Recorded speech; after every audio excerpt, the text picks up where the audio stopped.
તેને આની ખબર પડી ગઈ હતી, તેથી તે ઉદાસ રહેવા લાગી હતી. કદાચ મારી સાથે હવે કોઈ જ વાત નહીં કરે. મારાથી બહુ મોટી ભૂલ થઈ ગઈ છે. મારે પોપટ રાજા પાસે માફી માંગી લેવી જોઈએ. હવે તે જ બધું સારું કરી શકે છે.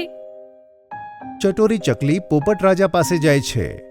પોપટ રાજા, મને માફ કરી દો. મને મારી ભૂલનો અહેસાસ થઈ ગયો છે.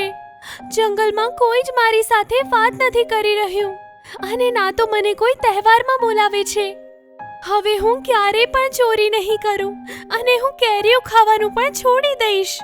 ના ના ચટોરી ચકલી, બધા જ પક્ષીઓ તારા કેરી ખાવાથી નારાજ નથી, પણ તારી ચોરી કરવાની આદતથી બધા પરેશાન છે. તને તારી ભૂલનો પછતાવો થઈ ગયો છે, એ હું બધાને કહી દઈશ. પોપટ રાજા એક બેઠક બોલાવીને બધા પક્ષીઓને કહી દે છે. પછી બધા પક્ષીઓ ચટોરી ચકલીને માફ કરી દે છે અને એકબીજા સાથે હળીમળીને બધા ખુશી ખુશી રહે છે.